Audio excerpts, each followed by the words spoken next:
Catherine Tinsley with The Nocturnal. So, my first question for you is I have to ask, we started season one with a really strong start. How does season two differ from the first season? Well, thank you, Catherine. It's it's no different in the sense that it still tackles all the issues of the day, and I think we started the second season before COVID hit here in the U.S., only to be shut down, 2 episodes into it. So the writers had to turn around. We were shut down for 9 months, and they couldn't avoid, and nor did they want to avoid the impact of COVID. So they had to sort of weave that into season two. But it's similar in the sense that it's very topical. Season two is extremely topical. It tackles even more controversial, or not controversial, but even more issues, of the day in terms of political issues, societal issues, like cancel culture. It tackles the election, tackles issues of race. It tackles naturally issues of COVID and the subsequent shutdown. So I love that about the show. It's current and it's unafraid. And with the show really functioning as a mirror of our society today, what was it like filming the show, talking about the pandemic on the show in the midst of existing within it? It's kind of weird because, we'd experienced so much already when we started reshooting the second season, with COVID and the shutdown, and it's a lot of tragedy. So it was kind of tough not to get ahead of the story because when we come back to the show, in season two, COVID hasn't really hit. And you see when it does hit, different characters, including mine, make sort of silly comments that they will later come to regret, I'm sure. So it was hard as an actor, so saying, okay, let's pretend, we're not in the middle of a shutdown or, right now, and that we don't have masks on when we rehearse, and that there's no COVID issues whatsoever. It was a little tricky making that adjustment because I have to say, I'm sure that the entire world had to make this adjustment to how they, having been shut down, how do they go out in society? There's a lot of anxiety that came from that shutdown. People were, scared of even going out and just being social. So it was no different when we had to go back to work. And what was your preparation process for the role of Yanko, and how did that evolve with the second season? I was great. I was so grateful our head writer, Carrie Aaron, is extraordinary. And I've known her for years because we worked on Bates Motel, and she's amazing. She's so talented and also so open. And so I had a chance to chat with her in between seasons, like I did on Bates, and just sort of pitch ideas. And I didn't know which ones, if any, she was going to take. And sometimes she does. But she took the idea of this notion of being canceled and put a great spin on it. And I just love it. I mean, she picked something that's, that Yanko would say that would seem so seemingly innocuous to most people, and that's what gets him into trouble. And I love that she did that because it highlights sort of the dangers of cancel culture and how it's just run amok and become so insidious. And do you hope that the show touching upon cancel culture and who it affects will allow people to have these conversations within their real lives? Absolutely. It calls into question, how much we've empowered people who are anonymously, typing stuff online, with our livelihoods, and are there pluses to people being called? Absolutely. But there's also dangers, and that's what the show highlights is the dangers of canceling someone, just because you might feel offended. And it also calls into question our freedom of speech, and this notion that we can't really speak freely without suddenly, potentially losing our livelihood. I mean, comedians are making these comments all the time. They feel like they can't have a regular set where they could push the envelope because they're going to get canceled, and so they're doing very safe bits that are really not that funny. So it's a shame that it's come to that, and I hope there's a correction, in our society. Absolutely. Well, thank you so much for your time and have a great day. Thank you, Catherine. I appreciate it. So, my first question for you is with the morning show, viewers will be able to see the unspoken pressures placed on BIPOC people within the professional setting. What do you hope viewers will learn about Mia's experience, but also the experiences of her coworkers through the show? Right. I don't know if I have a dog in the hunt of what people can learn. I don't necessarily believe that entertainment can always be education, but I do think that it's possible for our audience to reflect more on their own experience and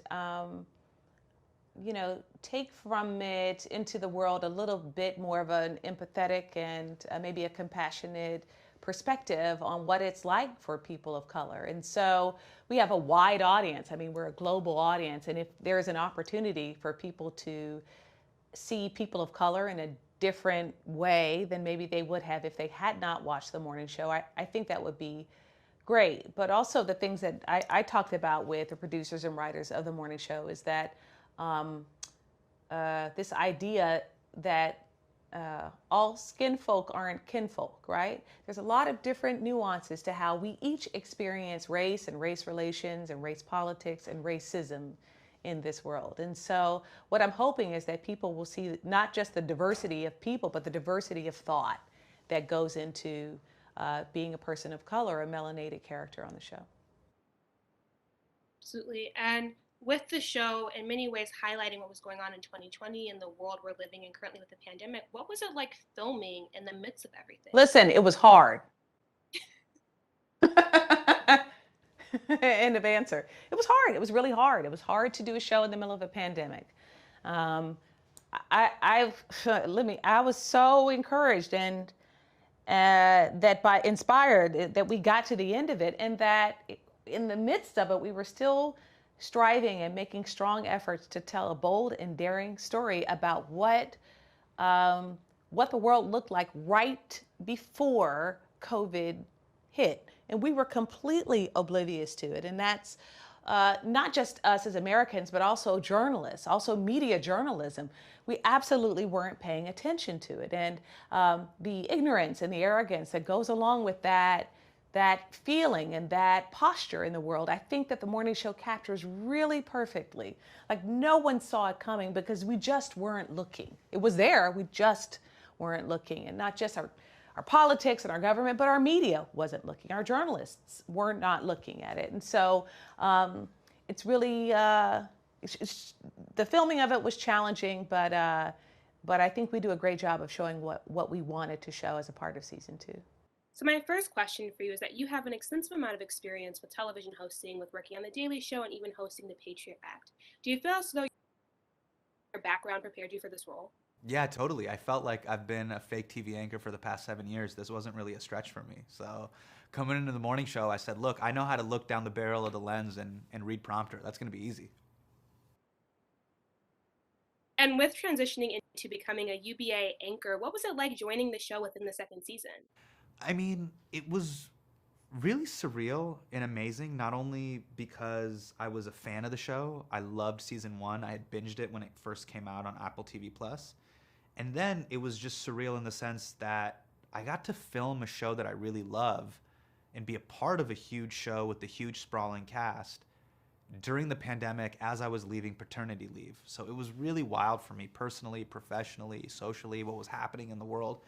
It was really cool, and I'll never forget this period of time in my life that I got to do it. And with the show really providing commentary on the world that we are living in, what was it like transitioning into the show mid-pandemic and post-paternity leave?